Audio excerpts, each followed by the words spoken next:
What's up guys, True here with another video. So today we had an incident with the 240 and it freaking sucks because I spent so much time trying to figure it out, but my battery light was on for the 240 and I went to AutoZone. I went to go get it tested and they said that the alternator was fine. I came back, installed it, and this battery light kept turning on. So I decided to, double check what was going on, and right when I took off the alternator for the second time, something broke. So let's check it out. So I bought this alternator in 2016 and I have a guarantee from AutoZone. And at first when I noticed the battery light, I double checked the connections, make sure the connector was fine. There was actually like some dirt in there. I cleaned it up, and also the ground. I cleaned the ground up, make sure it has a good ground connection, and the battery light kept turning on. So I took it off. I went to AutoZone and they said it was a good alternator, but then when he handed me the alternator back, it started making this flap sound, which is not supposed to be like that. It's supposed to be a straight solid post. Even if I move around, you guys can hear it. Watch, let me shake it. You guys hear that? So I do have the alternator under warranty, and I'm actually gonna go pick it up and swap it out and install the new alternator, and hopefully my battery light comes out, because I also checked my connections, make sure there is no wires exposed. Everything is okay. It's just the alternator that's bad. But let's head to the store and actually pick up the alternator.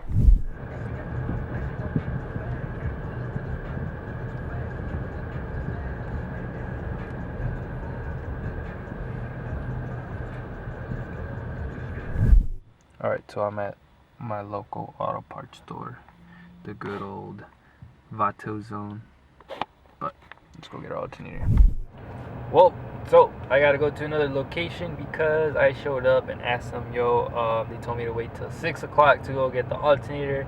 The guy showed me a different alternator, and the person I spoke to on the phone yesterday ordered the wrong one. Now I have to go to another spot that's a little bit further and actually pick it up.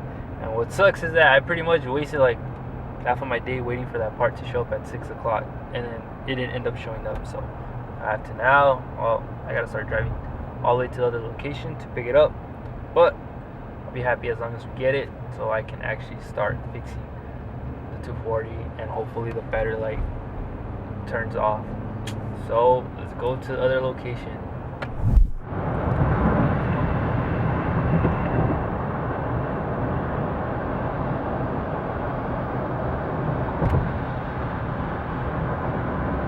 Alright, so I'm at the second location. Hopefully they have it, and hopefully we can swap it out. So finally got the alternator, and I'm actually running out of time. It's getting freaking dark, so I gotta pretty much install this pretty quick. But I'll probably do a time lapse or something. Yeah, I'll do a time lapse. Got my alternator. Now it's time to install it and hope that the battery light finally turns off.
Alright, alternator is finally installed. It took me about 15 minutes to install it, pretty quick.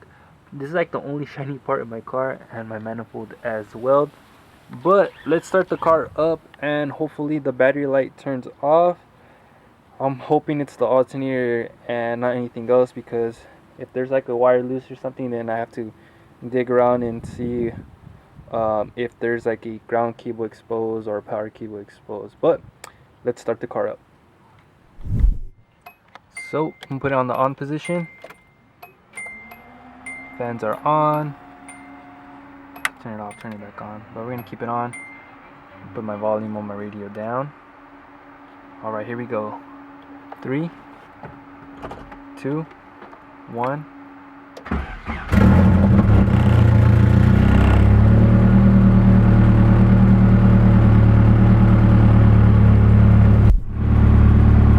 Battery light's still on, and I don't know what else to check. I might start checking the fuses right now, but I honestly thought it was the alternator, but the battery light's still on. I did check my battery checked out fine. I'm thinking it might be the 75 amp fuse that's messed up, or there's a wire somewhere that's touching ground, or it's exposed. So looks like it's more work to do.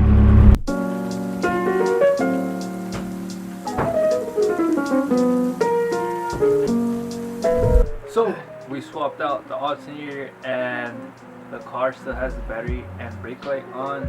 So pretty much right now I'm just gonna see if maybe one of the grounds is bad, like a ground cable or something. Right now I have it grounded on the back of the alternator. There's like a small screw where the ground goes to the alternator. I'm actually gonna swap it to metal, just bare metal, like on the chassis or something, and probably see if the alternator is gonna charge the battery. I did get the battery tested, so the battery is okay. I know it's not the battery, it's just there's a problem where it's like an electrical problem where the alternator is not giving the battery charge, and that's what's making my light turn on. Even though it's a brand new alternator, there's still something that's disrupting the alternator to charge the battery. I didn't have time to actually find like an exposed wire or anything like that, because it got dark really quick, and I was just pretty much bummed out that I went to the auto parts store and asked for my alternator, and they gave me the wrong one. So I pretty much spent like half the day waiting for that alternator to arrive at 6. Got there at 6, went to the store, and it wasn't there, and I had to go to another location to pick up the alternator, which was fine. But at the same time, the sun was going down really fast, so that's pretty much the thing that I was kind of bummed out, because I could have had time to like figure out why the alternator is not giving the battery a charge, and I would have had more time to find that exposed wire or that bad ground. I'm gonna get the alternator fixed and figure out why it's not giving the battery charge, and I'm also gonna do another video for that. That way, if you guys have that same symptoms, you guys can just watch that video and realize what's going on. A lot of people were telling me to check the fuse, but I did check the fuse, and the fuse turned out okay. I know sometimes a fuse usually goes bad, or they burn out on the tips and stuff like that. I don't know. People were telling me on the forums that usually the fuse burns out. So I might just go to the junkyard and just pick out a 75 amp fuse for the alternator, but I'm pretty sure that the fuse is okay, and that the ground cable is not getting, it's not grounded right for the alternator. So we're gonna have to mount that on the chassis, and hopefully that fixes our problem. If you guys enjoyed the video, please like, share, and subscribe. And if you guys have any questions, comment down below. Also, if you guys haven't followed me on social media, go ahead and follow me on social media, because I'm always doing daily updates on the 240, and I'm always answering you guys' questions. But comment down below if you guys had a similar situation like mine. I really appreciate it, and see if it's like a fuse, a relay, a bad ground, a wire exposed, or something like that. If you guys have like a certain situation that happened to you guys, let me know in the comments down below. That way the process of me trying to figure it out is going to be a lot quicker, and I'm not going to be knowing like what to look out for. But like always, I'll see you guys on the next video. Later, guys.